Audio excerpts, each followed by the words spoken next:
우리는 살아가면서 계속 어려움을 겪습니다. 문제를 겪게 되어지는데, 근데 그 문제가 정말 무엇인지 그것을 바로 알고 그 문제를 또 처리해 가야 되는데, 우리는 실제적으로 그 문제가 뭔지를 모르면서 문제에 빠져 살게 되어집니다. 저는 지식 없는 게 문제인 줄 알았어요. 그래서 지식 있는 사람들 앞에 가면 굉장히 주눅들었어요. 저는 돈이 없는 게 문제인 줄 알았어요. 그래서 돈 있는 사람들 앞에서는 굉장히 눌려서 또 부러워하며 그렇게 살았어요. 또 조금 내가 지식을 좀 얻었다, 그래서 조금 모르는 사람들 앞에서는 굉장히 뭔가 의시되고 교만한 눈으로, 무시하는 눈으로 사람들을 쳐다보고, 또 내가 뭔가 이렇게 돈이 좀 생겼다 그러면 그것 가지고 뭔가 좀 엉뚱하게 허투루 막 사용하게 되어져. 그렇게 살았어요. 가만히 이제 복음을 계속 들으면서 생각되어지는 것이, 지식 없는 것이 과연 문제인가? 이 못 배운 게 무능인가? 그렇다면 정말 많이 아는 게 능력인가? 그런 생각을 하게 되어져. 돈이 없는 게 과연 내 인생을 실패로 이끄는 무능이 되어지는 것인가? 돈이 있다라는 게 그럼 내 인생을 성공으로 이끄는 능력이 되어지는 것인가? 그런 것을 생각해 보게 되어집니다. 사람들이 나를 좋아해 주는 그 인기나 아니면 뭐 인맥이라고 하죠. 연줄, 또 명예, 권력, 과연 이런 것들이 내 인생을 더 가치 있게 만들어주고 행복하게 하는, 성공시키는 그런 능력, 그 능력의 기준이 되어지느냐? 그런데 성경에서는 그렇지 않다는 거죠.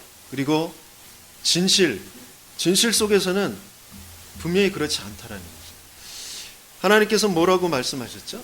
그 어떤 것도 능력이 아니라 오직 믿는 자들에겐 구원을 주시는 하나님의 능력이 뭐라고요? 이 복음이라고 하죠. 복음이 하나님의 능력이 된다고 하셨어요. 십자가의 도가 멸망받는 자들에게는 미련하게 보일지 모르지만 구원을 받는 우리에게는 하나님의 능력이라고 했습니다. 돈이, 지식이 능력이 아니고, 돈 없는 게 무능이 아니고, 지식 없는 게 무능이 아니고, 가장 중요한 게 뭐냐면 지금 복음. 내가 정말 복음을 알고 있느냐? 내가 정말 복음을 누리고 있느냐? 그렇지 못하느냐? 거기에 모든 기준이 있다라는 것이죠. 어떤 집사님의 간증을 들었는데, 그 집사님이 메이크업 아티스트였어요. 7, 80년도에 그 계통에 종사하는 사람들이 많지 않았기 때문에 그분이 연예인들, 유명 인사들의 메이크업을 담당했답니다. 그래서 그 당시에 탑스타들을 다 이렇게 만나서 메이크업을 해줬대요. 그러면서 또 영화 촬영 같은 거, 뭐 광고 촬영 같은 거 있으면 여기 출장을 가서 거기에서 또 며칠씩 같이 묵으면서 이렇게 메이크업을 해주고 그랬다. 그래서 돈도 많이 벌었죠. 그런데 그분이 그 연예인들과 같이 있으면서 유명인사들과 이렇게 보면서 좀 이해가 안 되어졌던, 그렇게 인기가 많고 돈도 많이 벌리고, 그런데 그 사람들이 그 무대 뒤에서 촬영한 뒤에 뭔가 모르게 허무해하고 인생에 행복이 없어하는 그런 모습들을 보면서 저 사람들 왜 그럴까 그랬다는 거죠. 그때 당시에는 이 집사님도 복음을 알지 못하고 불신자 상태에 있었기 때문에 그것을 알지 못했다는 거죠. 그래서 자기가 전날 그렇게 화장을 해주고 그리고 머리를 해주고 그렇게 촬영했던 연예인이 자살을 했다, 뭐 이런 소리를 들으면 그냥 굉장히 슬퍼하고 놀라고 그런 정도였다는 거죠. 그러다가 이제 결혼을 한 뒤에 그렇게 오래도록 멀리 출장을 가고 그럴 수 없어서 이제 그 일을 그만두고 웨딩홀을 차렸답니다. 그래서 웨딩홀 사업도 굉장히 잘 돼서 강남에 또 여의도에 이렇게 2개씩 내가면서 사업을 활발하게 해가는데 점점점 한계가 오더라고요. 자신이 가지고 있는 역량의 한계도 오면서 뭔가 모르게 삶의 만족이 없고 행복이 없고, 옛날에 연예인들이 그랬던 것처럼 굉장히 우울하고 뭔가 이렇게 삶이 잡히지 않는 그런 한계가 오더라고요. 그래서 봉사활동을 나가면 좀 괜찮지 않을까, 다른 사람들한테 이렇게 좀 자기보다 못한 사람들 이렇게 돌봐주면서 선행하고 봉사하고 그러면 좋지 않을까. 그래서 그 봉사활동을 나가는데 거기에서도 뭐 크게 만족은 없었고, 그런데 그 봉사활동 가서 그 현장에서 이제 전도자를 만난 거죠. 복음 가진 분이 자기와 이렇게 대화를 하다가 자기가 조금 그런 부분을 이제 이야기하니까 그분이 복음에 대해서, 예수님에 대해서 말을 해주는 거예요. 그래서 내 인생이 뭐가 잘못되는지 그 복음을 들으면서 깨닫게 돼요. 내가 하나님을 모르고 있어. 내가 하나님 떠나서 내 인생을 내 마음대로 살아가려다 보니까 여기까지 이렇게 오게 되어진 것이고, 그래서 눈물로 그 복음을, 그리스도를 영접하고 난 뒤에 그 사람의 인생이 완전히 바뀌어졌다라는 것이죠. 그래서 하나님이 왜 그런 연예인들 또 유명인사들을 보게 하셨는지, 지금 와서 그런 과거들이 다시 발판이 되어져서 이제 많은 사람들에게 복음을 전달하는 그런 전도자로 지금 하나님이 인도에 가신다라는 그 간증을 들었습니다. 과연 저와 여러분들에게 있는 그 문제는 어떤 문제인지, 그 부분을 정말 정확하게 봐야 돼요. 구원받은 하나님의 자녀에게는 분명히 하나님이 그리스도로 나와 함께 계신다라는 그 사실만 능력이 되어져야 되는 거죠. 그런데 이게 안 되기 때문에 계속해서 갈등이 오게 되어져요. 이 모든 문제 안에 담겨져 있는 것이 바로 하나님이 나와 함께 계시다라는 것을 잊어버린다. 그리고 그것을 누리지 못하는 것. 원래 인간에게 온 그 근본 문제도 이 문제였고, 지금 우리가 겪고 있는 모든 문제도 그 문제에서부터 오는 것이다라는 것입니다. 그래서 그 문제의 해결의 시작은 당연성을 먼저 봐야 돼요. 당연히 올 수 있는 것이고 올 것이 왔구나라는 것을 알아야 되는 것이죠. 질병도 어떤 사건도 문제도 실패도 뭐 내가 지금 부도나는 것도 모든 것도 다 당연히 올 것이 왔다라는 것을 먼저 알아야 됩니다. 그러면서 그 안에 그러면 필요한 것이 뭐냐? 하나님께서는 또 필요해서 이 문제를 나에게 주셨다라는 것을 먼저 알아야 돼요. 그렇다면 그 안에는 반드시 하나님께서 이루실 절대적인 하나님의 계획이 있다라는 것이죠. 그렇다면 당연한 것, 또 필요한 것, 절대적인 것이 과연 무엇이냐? 문제라는 것을 보면 분명히 당연히 복음이 이해되어져야 되는데 복음이 이해가 되어지지 않고, 또 복음을 누려야 되는데 복음을 누리지 못해서 오게 되어진 그런 문제라는 것. 끊임없이 복음이 이해되어지고 복음을 누리고 그렇다면 어떠한 문제, 어떠한 상황 가운데서도 나는 하나님이 주시는 그 평안과 안식과 그리고 미래에 대한 그 소망을 가지고 도전할 수 있게 되어지는데, 내가 지금 그런 복음의 이해와 복음의 누림 속에 있지 못하니까 그 상황 가운데 자꾸 묶이게 되어지는 것이죠. 그런 여러 가지의 어려움, 세상의 가치 기준, 뭐 이런 것들, 그리고 그 속에 뿌리 내려진 나의 그런 경험, 그런 지식, 그런 것 속에 꽉 잡혀 있는 것이죠. 그리고 거기에 눌려 있는 것이죠. 그래서 문제와 갈등이 올 수밖에 없게 되어집니다. 그래서 당연성에서 발견되어질 것이 뭐냐면 복음 이해와 복음 누림이 내가 과연 되어져 있느냐, 이런 것을 살펴봐야 해요. 그렇다면 그런 뭔가 상황 가운데 하나님이 없는, 하나님을 믿지 못하는 그런 하나님께서 함께 하시는 그 비밀을 놓쳐버린 그런 상황 가운데서는 계속해서 뭐가 오죠? 마음의 염려와 두려움과 불안이 계속해서 찾아올 수밖에 없어요. 그러면서 그런 사람들의 그 특징이 뭐예요? 원망이 나와요. 불평이 나와요. 다른 사람에 대해서 자꾸 원망하고 핑계를 대어요. 아담과 하와가 그랬던 것처럼 영적인 것은, 영적인 상태는 똑같아요. 뭔가 하나님이 없는 것 속에서 내가 기준되어져 있는 것 속에 딱 붙잡혀 있을 땐 계속해서 두려움과 불안, 그러면서 원망과 핑계, 이런 것들이 나올 수밖에 없어요. 거기에 따라 균형 없는 삶이 계속되어져. 감사와 기쁨이 없는 그런 삶이 계속되어져. 그러니까 그런 삶 속에서 육신이 점점 질병이, 그죠? 계속 이제 진행이 되어지는 것이죠. 탁 드러나진 않았지만 영적으로 지금 하나님을 놓쳐버렸고, 또 뭔가 마음과 생각에 불안과 두려움, 그런 스트레스가 계속 쌓여져 가면 육신적으로도 계속 무너져 가고 있는 것이죠. 그러다가 어느 날 시간표에 딱 병으로 드러나게 되어지는 것이죠. 그래서 그것이 당연하게 오는 것이에요. 그러다가 이것이 이제 내 개인과 가정과 업과 내 모든 만남과 모든 현장에 똑같이 그것이 영향을 주고 나타나게 되어지죠. 그것이 막 얽힌 것처럼 막 얽히게 되어져요. 그러니까 뭘 먼저 풀어야 될지, 뭘 먼저 해결해야 될지 알 수 없는 그런 상태에 이제 빠지게 되어져요. 그러니까 사람들은 그것을 이제 포기해버려요. 엉뚱한 것에 또 의지하게 되어지죠. 이런 것들이 계속 순환되어지는 것입니다. 여기에서 우리가 필연적으로 봐야 될 것이 뭐냐? 그 문제 자체를 풀려고 몸부림치면 칠수록 계속 더 엉키게 되어지죠. 그래서 몸부림을 칠 것이 아니라 복음부터 회복해야 됩니다. 하나님을 먼저 내가 찾아야 되는 거죠. 모든 상황 속에서 나를 주인 삼게 하는 그 사탄, 그렇죠? 나를 주인 삼게 해서 하나님의 언약을 놓치게 하고 하나님의 은혜, 그 축복에서 떠나게 되는 그 근본 문제를 먼저 알아야 되는 것입니다. 그리고 그것을 내 힘으로, 내 인격으로, 내 능력으로, 내 노력으로 해결할 수 없기 때문에, 그 어떤 것으로도 해결할 수 없기 때문에 하나님께서 구원의 길을 주셨는데 그것이 그리스도다라는 것입니다.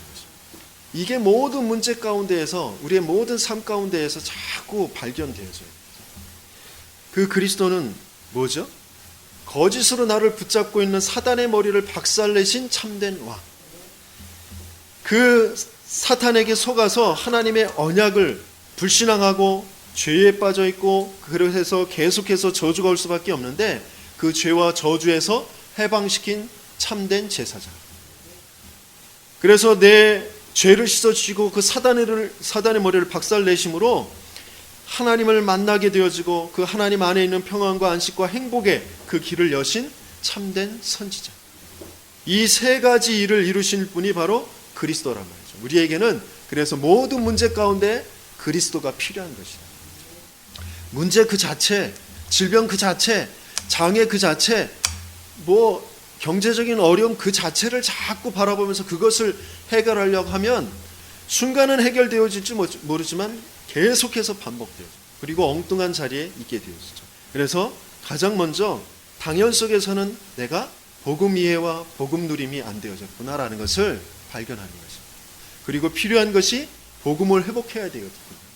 그것을 내가 붙잡게 되어질 때 하나님이 준비하신 그 축복과 하나님이 준비하신 그 은혜 속에서 이제 내가 눈이 열려지게 돼요. 세상에, 이 사람에게, 이 시대에 필요한 것이 무엇인지, 하나님께서 절대적으로 하시고자 하시는 것이 무엇인지, 지금 사탄이 무엇을 하고 있고 그 반면에 또 하나님께서는 무엇을 지금 준비하시고 이루어 가시고 계신지 그것이 보인단 말이죠. 그것이 절대성. 그 속에 하나님께서 나를 부르셨구나. 그 속에서 내가 해야 될 일이 무엇이구나. 이런 것을 발견하는 것이 천명과 소명과 사명이 되어지는 것이죠. 사람들은 계속해서 이것을 모르니까 이혼의 위기에 빠졌다, 내가 이혼한다, 또 부도가 날 것 같다, 또 학업이 힘들다, 친구 관계가 어렵다, 그 자체를 자꾸 바라보면서 거기에 빠져서 힘들어하거든요. 이 모든 것들이 다 어디에서 시작되어져야 되느냐? 당연성, 필연성, 절대성. 여기에서 시작되어져야 바른 해결이 되어지는 것이죠. 그리고 그 답을 바르게 찾게 되어질 때 오히려 그 문제들은 증인으로 서게 되어지는 증거들이 될 줄 믿습니다.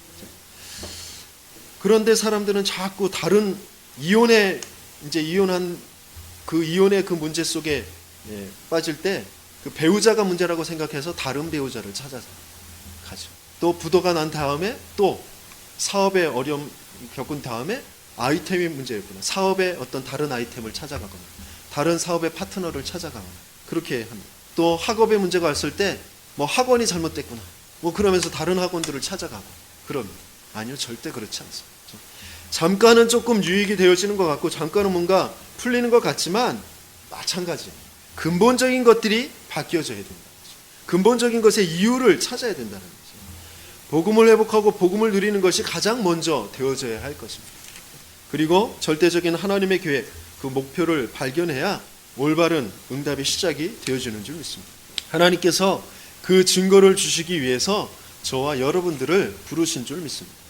그래서 우리는 나를 어디에 세워야 하느냐, 내 인생, 내 업, 내 가정을 어디에 세워야 하느냐, 그것을 우리는 바르게 좀 붙잡고 또 바르게 뿌리를 내리고 바르게 인도를 받아야 될 줄 믿습니다. 마태복음 7장 24절에서 27절의 말씀 우리 한번 같이 읽어보도록 하겠습니다. 그러므로 누구든지 나의 이 말을 듣고 행하는 자는 그 집을 반석 위에 지은 지혜로운 사람 같으니 비가 내리고 창수가 나고 바람이 불어 그 집에 부딪히되 무너지지 아니하나니 이는 주추를 반석에 놓은 까닭이요 나의 이 말을 듣고 행하지 아니하는 자는 그 집을 모래 위에 지은 어리석은 사람 같으니 비가 내리고 창수가 나고 바람이 불어 그 집에 부딪힘에 무너져 그 무너짐이 심하니. 여기서 예수님께서 내 말을, 나의 이 말을 듣고 행하는 자 이렇게 표현하셨어요. 여기서 이제 행한다라는 것은 그 말씀을 다 지켜서 행하라는 그 말이 아니라 지금 이 말이 무슨 말이냐, 이 말은 좋은 나무에선 좋은 열매가 맺힐 것이고 못된 나무에선 악한 열매가 맺힐 것이다. 그래서 열매를 보아서 그 나무를 알게 될 것이다. 이렇게 말씀하셨어요. 그러면서 또 이 말씀을 주시는 것이거든요. 그러니까 어디에 지금 너희가 뿌리를 내리고 있느냐, 너희가 어디에 지금 근본을 두고 있느냐, 그런 말씀이거든요. 그러니까 이 말씀을 행하라는 거죠. 서기관들, 바리새인들, 유대인들이 지금 계속해서 내가 육신으로 말씀을 지켜 행하는 것, 경건의 삶을 사는 것, 자꾸 거기에 뿌리를 두고 있으니까 그것이 아니라는 것이죠. 너희들은 그렇게 해봐야 구원이 없다라는 것이죠. 좋은 열매를 맺을 수 없다라는 것이죠. 율법의 열매, 행위의 열매, 그런 악한 열매만 맺을 수밖에 없는 것이다라는 것이죠. 그래서 하나님 예수님께서 다시 너희 주추를 반석 위에 놓아야 한다라는 것이죠. 이 반석이 누구예요? 예수님, 그리스도. 주는 그리스도시요 살아계신 하나님의 아들이시니이다. 그 고백을 했을 때 네가 반석이다 이렇게 말씀하셨어요. 그리스도, 여기에 뿌리를 내리지 못하면, 그리스도의 이 반석에 딱 기초를 두지 못하면 우리는 아무리 높게 무슨 그 능력을 행했고 또 무슨 역사가 있었고 많은 사람들이 모여왔고 많은 성공을 했고 돈을 벌었고 아무 소용이 없어요. 결국 문제가 올 때 어떻게 되어진다고 그랬어요? 무너지게 되어져요. 무너짐이 오히려 더 심하다고 그랬어요. 위에 싸움은 싸울수록. 왜? 그것은 반석에 주추를 둔 것이 아니라 모래 위에 둔 것이기 때문에. 여기서 창수가 난다 그랬어요. 창수라는 건 뭐죠? 물이 많다는 것이죠. 여기에서 물은 뭡니까? 아까 우리 민영훈 집사님이 기도하실 때 세상에 헛된 그런 말들, 그죠? 쓸데없는 말의 홍수, 세상의 이론, 사탄의 말, 그것이 불어닥칠 때 그 여론에 따라서 흔들흔들해 가는 거죠. 또 하나님의 말씀으로 불어버리면 인생이 자기의 열심 가지고 쌓아놓은 그 꽃이 아무리 아름다워도 아무리 높아져도 바벨탑처럼 무너지고 꽃과 같이 시들어버리는, 그렇게 되어진다는 거죠. 그래서 내 인생, 내 업, 내 가정, 그것은 어디에 세워져야 되는 것이에요? 반석 위에 세워져야 되는 거죠. 그런데 저와 여러분들의 능력으로 반석 위에 세울 수 있습니까? 저와 여러분들의 능력으로 반석 위에 세울 수 없어요. 그런데 은혜로 감사하게 반석 위에 우리를 세워주셨어요. 그리스도의 그 고백을 갖게 하셨어요. 그 고백, 그 믿음, 그것을 계속해서 가질 수 있도록 말씀을 듣게 하셨어요. 그 말씀이 또 기억나게 하신다고 약속하셨답니다. 그것을 이제 내가 믿음으로 그것을 자꾸 도전하고 그것을 내가 어떻게 인도받을까? 거기에 이제 우리가 조금만 고민하고 기도하게 되어지면 된다는 것이죠. 세상은 굉장히 논리적이고 합리적이고 과학적이고 민주적이에요. 그러나 자세히 들여다보면 하나님과 반대되어지는 이론으로 가득 차 있다. 무신론과 포스트모더니즘이라는 건 뭐예요? 진리라는 건 없다. 절대적인 건 없다. 모든 것이 다 다원주의, 모든 것은 다 공평하게 다 맞고 오를 수 있다라는 거죠. 그런 생각으로 가득 차 있어요. 그러니까 개인주의가 오게 되는 거예요. 너도 맞고 나도 맞고 우리 모두 다 맞는 거예요. 그러니까 점점 그 흐름들이 어디로 가요? 종교 통합으로 가는 거죠. 그것을 그 속에서는 반드시 영적인 문제가 올 수밖에 없기 때문에 사탄의 논리, 사탄의 소리에 붙잡히면 그런 하나님과 반대되어지는 것에 끌려가면 반드시 문제가 올 수밖에 없어요. 고통이 올 수밖에 없어요. 그런데 그 고통과 문제를 또다시 이단과 사이비, 명상운동, 뉴에이지, 프리메이슨들이 그것을 가지고 또 사람들을 미혹해서 엉뚱한 것에 더 심각한 영적인 문제의 현장 속에 자꾸 끌고 가는 것이죠. 그래서 하나님께서는 그 모든 것들을 바로잡게 하시기 위해서 모두 허락하신다고요? 전쟁도, 기근도, 지진도 허락하시는 거죠. 그런 재앙 가운데에 있는 사람들을 살려내기 위해서 또 그 가운데에서 내가 살게 되어지는 것, 그것을 위해서도 우리가 해야 될 것이 뭐냐면 오직 그리스도, 오직 예수, 그 반석 위에 우리를 잡고 그 터 위에 우리 인생을 두고 그 사람들을 살려낼 그런 선교의 증인으로 세워져 가야 된다라는, 하나님께서 성경을 통하여서 약속하신 그 모든 것들이 다 예수에 관해서 하신 말씀. 인생에 온 그 문제 다른 것으로 해결할 수 없기 때문에 내가 여자의 후손을 보낼 것이다. 희생제사의 그 제물, 그 대속물로 너희에게 찾아올 것이다. 임마누엘로 찾아올 것이다. 그분이 누구예요? 바로 예수. 마태복음 1장 21절 23절 이렇게 말씀하십니다. 아들을 낳으리니 이름을 예수라 하라.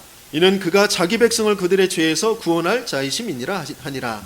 이 모든 일이 된 것은 주께서 선지자로 하신 말씀을 이루려 하심이니 그랬어요.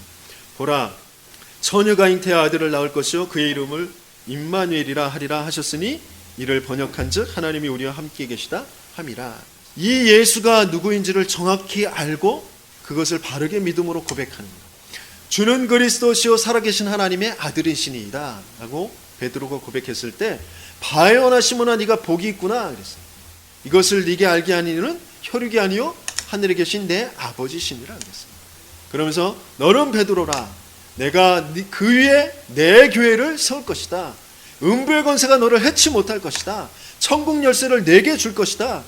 어마어마한 축복을 말씀하셨어요. 어디 위에만? 예수, 오직 예수, 그 위에만. 그리고 난 다음에 변화산으로 데려가셨어요. 변화산에 데려갔을 때 모세도 보였고 엘리야도 보였어요. 그런데 나중엔 어떻게 됐다고요? 예수만 보이더라 그랬어요. 모세도 엘리야도 예수를 설명하기 위해서 그림자로 보내신 분들이에요. 그러니까 이제 필요 없어요. 예수만 있으면 되죠. 율법도 능력도 예수 그리스도 그분을 설명하시기 위해서 주신 것이에요. 그러니까 자꾸 뭔가 행하고 뭔가 능력이 나타나고 그것에 기준을 두어서는 안 된다라는 것입니다. 그렇죠? 그리고 빌립보서 2장 10절에서 11절 이렇게 말씀하십니다. 하늘에 있는 자들과 땅에 있는 자들과 땅 아래에 있는 자들로 모든 무릎을 예수의 이름에 꿇게 하시고 모든 입으로 예수 그리스도를 주라 시인하여 하나님 아버지께 영광을 돌리게 하셨느니라. 에베소서 1장 10절에는 하늘에 있는 것이나 땅에 있는 것이나 다 그리스도 안에서 통일되게 하려 하심이라 그랬습니다. 권력 있는 자들이나 조금 권력이 없는 사람들이나 힘 없는 사람들이나 지식이 있는 사람이나 지식이 없는 사람이나 돈 있는 사람이나 돈이 없는 사람이나 다 그리스도 안에서는 다 하나가 되죠. 그것이 어디예요? 교회입니다. 교회라는 것은 기준이 돈 있는 사람, 돈 없는 사람, 그 돈이 기준이 아니에요. 권력 있는 사람, 권력 없는 사람, 그 권력이 기준이 아니란 말이에요. 그런데 교회 안에서도 똑같이 또 세상에 있었던 그 기준 가지고 돈 있는 사람, 돈 없는 사람, 지식 있는 사람, 지식 없는 사람, 이 사람들이 자꾸 자기들 나름대로 이렇게 어울리고 편이 갈라지고 또 그러면서 스스로 또 피해의식과 열등감과 뭐 교만과 뭐 이런 것들을 가지고 또 사람들을 바라보니까 갈등이 있을 수밖에 없는, 뭐로만 하나 되어질 수 있어요? 오직 예수 그리스도. 그래서 초대교회는 종들과 그 주인들과 함께 예배드렸어요. 왕도 신하도 노예도 하나로 하나님 앞에 서서 다 같이 똑같은 죄인, 그래서 똑같이 그리스도가 필요한 사람들, 그래서 그리스도 안에서 모든 사람들이 다 하나님의 의인이라 하나님의 자녀라 칭함받은 영광의 하나님의 자녀들이 된 그 축복을 누리면서 하나님 앞에 찬양드렸던 예배드리는 그런 감격을, 그런 감동을 누리는 것이 바로 교회라는 것이죠. 그래서 이제 우리는 속지 말아야 돼. 또 눌리지 말아야 돼. 그리고 흔들리지 말아야 돼. 그런데 우리는 속을 수밖에 없고 눌릴 수밖에 없고 흔들릴 수밖에 없어요. 그래서 하나님께서 우리에게 성령으로 우리 안에 하나님의 그 법을, 하나님의 영을 두시겠다고 말씀하셨어요. 복음 외에 내가 가치 있다고 여기는 그것들이 자꾸 나를 흔들어 놓아요. 복음 외에 내가 가치 있다고 여기는 그것들이 내가 자꾸 그 위에 서려고 하면 그 위에 서려고 하는 것만큼 계속해서 더욱더 매섭게, 더욱더 정신없이 나를 몰아쳐 가는 것입니다. 돈이라는 것이, 외모라는 것이, 건강이라는 것이, 지식이라는 것이, 명예라는 것이 내가 가치 있다고 여기고 그 위에 나를 자꾸 나를 세우려고 하면 할수록 계속해서 나를 더 매섭게 몰아쳐서 정신없이 나를 그쪽으로 끌고 갑니다. 가만히 내 과거를 생각해 보세요. 가만히 나의 지금 내가 무엇 때문에 두려워하고 무엇 때문에 염려하고 불안해하고 내가 원망하고 그러고 있는지 생각해 보세요. 내가 가치 있다고 여기는 그것에 내가 자꾸 서 있으려고 하니까 그것이 나를 자꾸 흔들어 놓는 거예요. 어느 정도로요? 죽을 것 같은 그런 상황까지 나를 자꾸 끌고 갑니다. 내 마음과 삶이 아득하게 만들어요. 깜깜하게 만들어요. 그래서 나를 자꾸 자기 종로로 하도록 끌고 갑니다. 그런데 내가 그것들을 보면서 흔들리지 않을 이유, 그것을 발견합니다. 그것을 붙잡고 있게 되어줄 때 흔들리지 않는 그 이유가 뭐죠? 복음. 그렇죠? 내가 하나님 안에 있다라는 거예요. 하나님 안에 모든 것은 다 무릎 꿇게 되어진다라는 거예요. 나를 흔들리게 하는 것은 저 사단의 소리고 사단의 속삭임이고 사단의 지금 활동이라는 것을 바로 알고 또 나를 자꾸 그 죄의 속으로 자꾸 끌고 가려고 하는 그 문제라는 것을 알고 내가 그리스도를 딱 붙잡고 있게 되어질 때 그렇게 되어지면 어떻게 되어져요? 나를 흔드는 그 자체가 오히려 고맙게 보이게 되어져요. 나를 더욱더 강력한 동기부여와 또 마음의 결단을 갖게 해요. 아, 그리스도만 더욱더 붙잡아야 되겠구나. 그것을 내가 더 깊게 내가 말씀의 복음의 확신을 가지고 더 뿌리를 내려가야 되겠다. 그것에 더 동기를 부여하고 마음의 결단을 갖게 하게 하는 것이 되어지는 것이죠. 분명히 나를 흔들리게 하고 나를 두렵게 하고 나를 지금 흔들어 놓는 그 배후에는 사탄의 계략이 있다라는 것을 알 때 오히려 이제 그 모든 부분들이 한착해 보이고 또 반면에 그것들이 이제 더 고맙게 여겨지고 그러는 것이죠. 왜?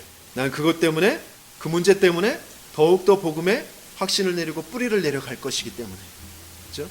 그리고 나는 그것 때문에 이제 더욱 내가 살려야 할 현장을 바로 보게 되어지고 그리고 그것을 향하여서 눈이 열려지고 이제 응답을 받게 되어질 것이기 때문에 그렇죠? 그래서 그 문제가 오히려 고맙게 되어져요. 질병이, 고통이, 어려움이, 장애가 더 고맙게 여겨지는 것이죠. 크로스비가 그랬잖아요. 내가 눈 뜨지 못한 것, 내가 앞이 보이지 않는 것, 이것 때문에 오히려 더 하나님을 알게 되어진 것, 그것 때문에 감사합니다. 분명히 하나님께서 우리에게 그런 부분을 가지고 이제 바른 하나님의 인도 속으로 들어가게 하는데 먼저 우리가 잘못된 인도가 무엇인지 우리 잘못된 인도를 받을 수밖에 없는 틀린 근본을 우리는 빨리 바꿔야 된다는 것이죠. 우리가 지금까지 살아오면서 들었던 말들 그리고 내가 생각하고 있던 것들 속에는 뭔가 하나님과 반대되어지는 운명과 그리고 미신과 사주와 팔자와 이런 것들이 너무너무 많아요. 그렇죠? 우리 어렸을 때부터 많이 들었던 말들 있잖아요. 뭐 밤에는 휘파람 불며 뭐 뱀이 나온다, 뭐 손톱 깎지 말아라, 뭐 그러면서 다리 떨지 말아라, 문지방에 앉지 말아라, 뭐 여러 가지 많은 그런 터부시하는 것들, 미신들 이런 것들이 굉장히 많이 있었어요. 그리고 운명적으로 안 될 수밖에 없다라고 딱 우리 가정, 우리 부모 그 밑에서는 안 된다라는 거죠. 배우지 못하면 안 된다라는 거, 성공할 수 없다라는 거. 뭐 여러 가지의 모든 많은 그런 틀들을 딱 가두어 두고 있습니다. 그래서 하나님께서는 우리에게 뭐라고 말씀하시냐면 그러므로 이제 그리스도 예수 안에 있는 자에게는 결코 정죄함이 없다 그랬어요. 이는 그리스도 예수 안에 있는 생명의 성령의 법이 죄와 사망에서 너를 해방하였습니다 그랬어요. 자꾸 잘못된 인도, 틀린 근본을 붙잡고 안 된다고 낙심하고 있지 말자라는 것이죠. 그리고 또 틀린 인도를 받습니다. 뭔가 꿈에 보이고 환상이 보이고 또 뭔가 환청이 들려지고 그런 것에 인도를 받아요. 그런 귀신 들린 사람들에게 가서 전물 치기도 하고 구슬하기도 하고 부적을 붙이기도 하고 또 하나님을 믿는다고 하면서도 계속해서 물론 하나님이 꿈으로 보여주시기도 하고 환상으로 보여주시기도 하고 또 음성으로 들려주시기도 해요. 하지만 그것만을 계속 기준을 가지고 인도를 받으려고 하면 엉뚱한 인도를 받을 수 있어요. 왜? 사탄도 귀신도 그런 거 보여주고 들려주고 그런다니까. 그래서 우리는 어디에만 딱 뿌리를 내리고 있어야 돼요? 하나님의 말씀. 하나님은 이미 성취될 언약을 말씀에 딱 주셨어요. 그것을 기준으로, 그것을 근본으로, 그것을 기초로 두지 않으면 엉뚱한 틀린 인도를 자꾸 받게 되어져. 요한복음 14장 26절 27절에 뭐라고 말씀하셨어요? 보혜사 곧 아버지께서 내 이름으로 보내실 성령 그가 너희에게 모든 것을 가르치고 내가 너희에게 말한 모든 것을 생각나게 하리라 그랬어요. 그리스도가 분명히 말씀하신 것, 제자들을 불러서 부활하셔서 승천하시기 전에 40일 동안 또 하나님 나라의 일에 말씀으로 가르쳐 주셨어요. 그렇죠? 그것을 성령께서 기억나게 하시겠다고 하셨어요. 그것으로 하나님이 인도에 가시는 거죠. 요셉이 처음엔 꿈을 꿨어요. 하지만 계속해서 그 꿈을 꾸려고 노력하지 않았어요. 그 꿈 속에서 하나님께서 주신 그 말씀 언약, 그 말씀, 야곱에게서부터 들었던 그 아브라함과 이삭과 야곱의 하나님이 무엇을 이루시길 원하시는지 저 여자의 후손의 언약을 주시면서 그 메시아가 오실 그 가나안 땅으로 가라는 그 언약을 이룰 그 하나님이 나를 통하여서 지금 성취해 가실 말씀은 저 애굽의 그 하나님을 설명해 가는 것이다. 이 민족에게 우리 형들에게 그 하나님의 언약을 나타내 보이는 것이다. 그 언약을 굳게 붙잡고 있었기 때문에 다시 꿈을 보려고 하지 않았단 말이에요. 그것을. 오히려 그 꿈 속에 지금 붙잡혀서 매여서 종노릇하고 있는 술 맡은 간원장, 떡 맡은 간원장 그들을 해방시켰단 말이에요. 그죠? 바로 그를 해방시키는 그 하나님의 언약을 전달했단 말이죠. 그죠? 그 속에 있단 말이에요. 그래서 말씀을 바로 붙잡는 거, 하나님의 언약을 바로 붙잡는 거, 그것이 너무너무 중요합니다. 그리고 틀린 능력, 내 경험, 내 생각, 내 감각, 사람의 말, 그것을 자꾸 의지해 가려고 한단 말이죠. 하지만 하나님께서는 뭔가 모르게 안 되는 틀과 잘못된 인도를 받는 그런 고정관념 되어져 있는 내 생각, 내 경험 이런 것들을 빨리 깨라고 말씀을 하시고 계십니다. 지금 로마서 4장 17절 이 말씀은 누구에게 해당된 말씀이었냐면 아브라함에게 주신 말씀이에요. 그러면서 아브라함이 이삭을 바칠 때 이런 믿음을 가지고 있었다라는 것이죠. 어떤 믿음이야? 하나님은 죽은 자를 살리시며 없는 것을 있는 것으로 부르시는 이신이라. 자기의 틀에 가둬놓는 것이 아니라, 자기의 경험에 가둬놓는 것이 아니라 하나님이 과연 무엇을 하길 원하시는지 이 순양의 비밀을 알게 하시기 위해서 하나님께서 계획하신 것이 무엇인지 거기에는 반드시 이런 능력이 나타나게 되어진다라는 것이죠. 그러면서 마가복음 10장 27절에는 뭐라고 말씀하셨어요? 사람으로는 할 수 없을 때 하나님으로는 그렇지 아니하니 하나님으로서는 다 하실 수 있느니라 그랬어요. 이 말씀은 또 언제 하신 것이죠? 부자 청년에게 이제 말씀하신 거죠. 부자가 그 구원받는 것, 하나님 나라에 들어가는 것은 낙타가 바늘귀에 들어가는 것보다 더 어렵다. 이런 말씀 주셨어요. 그런데 하나님으로서는 하실 수 있느니라 그랬어요. 인간, 우리의 생각으로, 우리의 열심으로, 우리의 능력으로는 되어지지 않지만 하나님께서는 구원의 그 축복을 준비해 두셨다라는 것이죠. 그러면서 잠언서 3장 5절 6절 너희는 마음을 다하여 여호와를 신뢰하고 내 명철을 의지하지 말라. 너는 범사의 그를 인정하라. 그리하면 내 길을 지도하시리라. 틀린 인도를, 잘못된 인도를 자꾸 받지 말라라고 하시는 것입니다. 하나님은 우리에게 올바른 인도를 주시길 원하세요. 올바른 인도는 어떤 인도예요? 성령의 인도입니다. 하나님은 지금 살아서 그리스도로 우리에게 성령으로 우리와 함께 가시면서 우리 안에서 우리를 인도해 가시길 원하신다. 그런데 무엇을 가지고 인도하시느냐? 무엇을 가지고 성령 인도를 받느냐? 말씀의 인도를 받는 것이다. 아담과 하와가 말씀의 인도를 받지 못했어요. 사탄이 주는 그 세상의 소리, 육신의 소리, 거기에 귀 기울이다가 말씀을 놓쳐버리는 것이죠. 거기에서 모든 문제가 오는 것입니다. 듣기로는 합리적이고 논리적이에요. 과학적이에요. 세상의 말들이 다 그래요. 그래서 그것을 다 무시해버리라는 것이 아니라 그것을 참고해야죠. 그것을 수용해야죠. 그것을 이해하고 그것을 빨리 발판 삼아서 초월하고 더욱더 중요한 그 하나님의 음성, 하나님의 계획 속으로 들어가야 된다라는 것입니다. 그래서 우리 렘넌트들도 빨리 세상의 그런 이론들, 그것을 빨리 습득하고 그것을 발판 삼고 넘어설 수 있어야 된다. 거기에 자꾸 종노릇하고 붙잡혀서 끌려다니면 안 된다라는 것이죠. 그래서 하나님께 빨리 지혜를 구하고 그 세상의 이론을 넘어설 수 있는 그런 지혜를 얻어서 영적인 서밋으로 올라가야 된다라는 것입니다. 또 요한복음 8장 31절 32절에 분명히 말씀하셨어요. 예수께서 자기를 믿은 유대인들에게 이르시되 너희가 내 말에 거하면 참으로 내 제자가 되고 진리를 알지니 진리가 너희를 자유롭게 하리라 이랬어요. 말씀, 그 말씀이 곧 진리고 그 진리는 자유케 한다라고 하셨어요. 우리의 인생을 살리는, 내 인생에 살리는 그 말씀 속으로 들어가야 될 줄 믿습니다. 내 인생을 살리는 그 말씀, 나를 자유케 할 말씀, 나를 해방시킬 말씀, 나를 인도해 가실 그 말씀은 어디에서부터 흘러나오느냐? 강단에서부터 흘러나오는 거죠.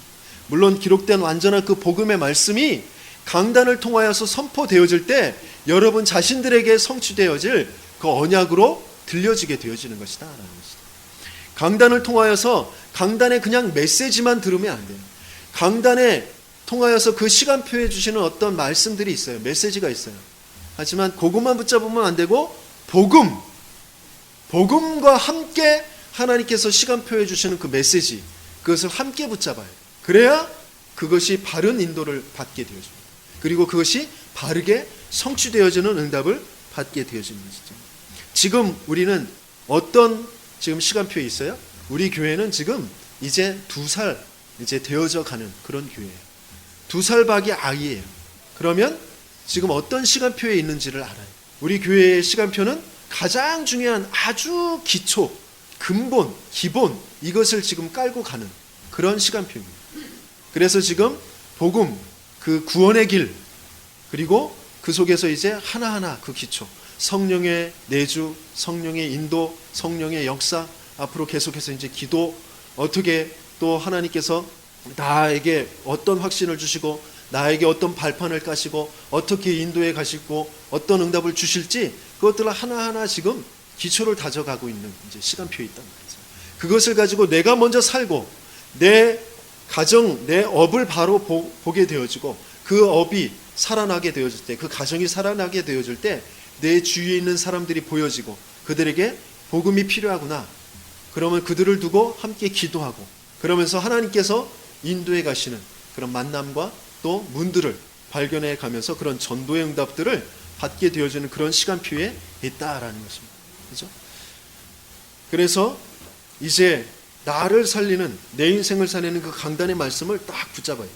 그래서 오늘 제목으로 주셨던 시편 119편 105절의 말씀, 주의 말씀은 내 발의 등이다, 내 길에 빛이니이다.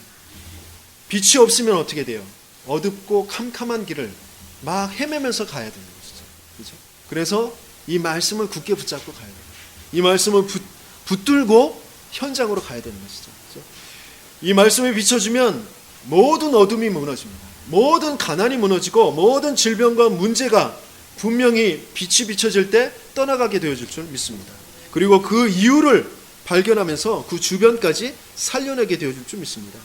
그리고 시편 119편 92절에 이렇게 말씀하세요.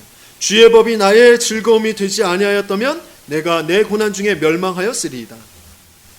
주의 법이 내게 즐거움이 되지 않으면 내가 고난을 받게 되어져. 그 고난 속에 묻혀버리게 되어져. 그 고난 속에 멸망, 그죠? 그 고난 속에 종노릇 하게 되어진다라는 것이죠. 고난이 와도 내가 멸망하지 않고 고난이 와도 내가 바른 인도를 받을 수 있는 건 주의 법을 즐거워하는 것. 그리고 이사야서 55장 10절에서 13절까지 말씀해 보면 비가 와서 그것이 그냥 허투루 흘러가는 것이 아니라 모든 부분에 흘러가서 다 살려내면서 자기 할 일을 다 하고야 다시 하늘로 올라가는 것처럼 하나님께서 선포하신 이 말씀은 반드시 그 일을 다 이루신다라고 말씀을 주시는 거죠. 하나님께서 저와 여러분, 나에게 과연 어떤 말씀을 주셨는지, 어떤 말씀을 주실 것인지 그것을 기대하고 기도하면서 이 자리에서 말씀을 들으셔야 돼요. 하나님의 음성을 정말 듣는, 하나님의 말씀을 받는 이 시간이 되어지길 예수님 이름으로 축원합니다. 그러면서 이 한 주간에 하나님의 말씀의 인도를 받아야 되는 것이죠. 시편 119편 97절에서 100절까지의 말씀 우리 같이 한번 읽어보겠습니다. 내가 주의 법을 어찌 그리 사랑하는지요, 내가 그것을 종일 작은 소리로 읊조리나이다. 주의 계명들이 항상 나와 함께하므로 그것들이 나를 원수보다 지혜롭게 하나이다. 내가 주의 증거들을 늘 읊조림으로 나의 명철함이 나의 모든 스승보다 나으며 주의 법도들을 지킴으로 나의 명철함이 노인보다 나으니이다. 주의 말씀이 분명히 나를 어떻게 한다고요? 원수들보다 지혜롭게 한다고요. 그죠? 노인들보다, 경험이 많은 사람들보다 더 명철이 뛰어나게 한다고 그랬어요. 그죠? 그래서 이 말씀을 어떻게 한다고요? 읊조리라고 했어요. 읊조리라. 그것이 나의 기도예요. 주의 말씀, 강단의 말씀을 한번 쭉 읽어보세요. 그러면서 나에게 힘이 되어진 그 말씀을 계속 길을 가면서, 차 타고 가면서 읊조려 보세요. 반드시 하나님께서 주시는 지혜와 명철, 하나님이 내 삶의 오늘이라는 시간 속에 지금 준비하신 것이 무엇인지가 정말 보여지는 응답을 받게 되어질 줄 믿습니다. 그러면서 우리가 당하는 그런 이제 모든 일, 모든 사건, 모든 문제 앞에서 바른 고백을 할 수 있도록 그 말씀이 인도해 가시는 것이죠. 홍해 앞에서 모세가 뭐라고 했죠? 너희는 두려워하지 말고 가만히 서서 여호와께서 오늘 너희를 위하여 행하시는 구원을 보라. 너희가 오늘 본 애굽 사람을 영원히 다시 보지 아니하리라. 여호와께서 너희를 위하여 싸우시리니 너희는 가만히 있을지어다 그랬어요. 이것이 모세가 그냥 자기 믿음대로 한 말인가요? 아니요. 하나님께서 그렇게 말씀을 주셨단 말이에요.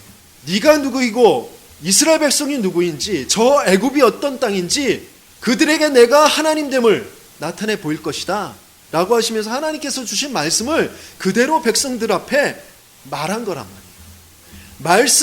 말씀의 언약을 받지 못하면 문제 앞에서 만약에 백성들이, 많은 사람들이 내 주위에서 이렇게 막 몰아가고 있을 때 뭐라고 해요? 뭐라고 할 수밖에 없어요. 그런가 보다. 그렇지. 돌아가자. 아니면 어떻게 하지? 똑같이 원망하고 낙심하고 그럴 수밖에 없게 되어질 것이죠. 하지만 모세는 하나님의 말씀을 딱 붙잡고 있었어요. 그렇기 때문에 문제 앞에서, 홍해 앞에서 이 고백을 할 수 있었단 말이죠. 골리앗 앞에 선 다윗도 마찬가지입니다.